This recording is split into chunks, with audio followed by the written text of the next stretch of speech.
আমাদের একটা এখন নতুন সরকার আমরা দায়িত্ব দিয়েছি, ছাত্ররা দায়িত্ব দিয়েছে, তারা দেশটার এই জঞ্জালগুলো সাফ করবেন, সাফ করে একটা নির্বাচনের ব্যবস্থা করবেন। সেই নির্বাচনের মধ্য দিয়ে নতুন করে পার্লামেন্ট সরকার গঠন হবে।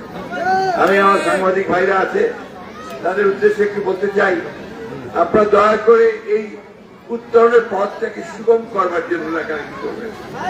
এতে কণ্ঠকাকীর্ণ যেন কেউ না করতে পারে সেদিকে লক্ষ্য রাখবেন।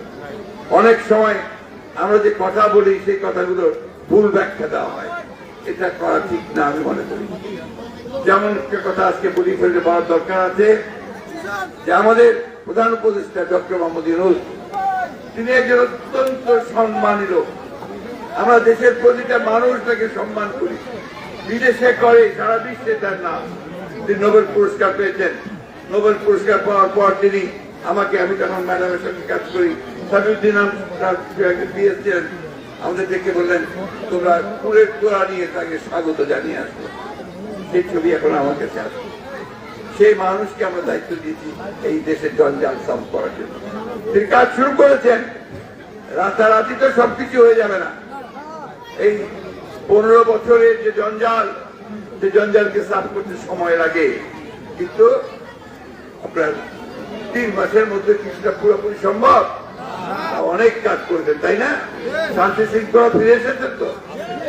আওয়ামী লীগের লোক কি অত্যাচার করতে পারে? পারেছে না? কাজ শুরু হয়েছে, তাই না? এখন ওনাদেরকে একটু সময় দিতে হবে। ওনারা কাজ শেষ করে ফেললে নিশ্চয়ই নির্বাচন হবে এবং জনগণের সরকার আসবে। তো আমরা বলেছি যেটা একটু তাড়াতাড়ি করলে ভালো। আরেকটা কথা পত্রিকা একটু ভুল করে বিভ্রান্তিমূলক একটা হয়তো ভুল ছড়ানো হচ্ছে যে আমরা নাকি বলেছি, সেটা আপনার ওই সাহেবকে কোট করে বলেছে যে আওয়ামী লীগকে রাজনীতি করার সুযোগ থেকে আমরা দিই। এই কথাটা সঠিক বলা হয় না। এই বক্তব্য আমরা খুব পরিষ্কার করে আমাদের অবস্থা পরিষ্কার করেছি। আমরা বলেছি যে আমাদের একটা রাজনৈতিক দল কে নির্বাচন করবে, কে রাজনীতি করবে, কে রাজনীতি করবে না, সেটা তো নির্ধারণ করবে জনগণ। আমি একটা রাজনৈতিক দল হিসেবে তো সেই নির্ধারণ করতে পারি না। সুতরাং এখানে কোনো ভুল বুঝাবুঝির অবকাশ নাই।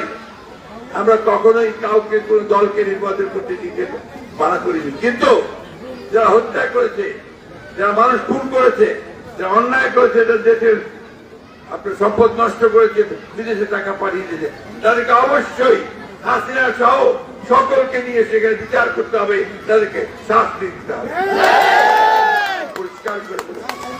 আর জনগণ সিদ্ধান্ত নেবেন যে তারা কাকে তারা রাজনীতি করতে দেবেন, তাদেরকে দেবেন। সেখানে আমরা কেউ নই, আমরা তার দায়িত্ব আমাদের নয়।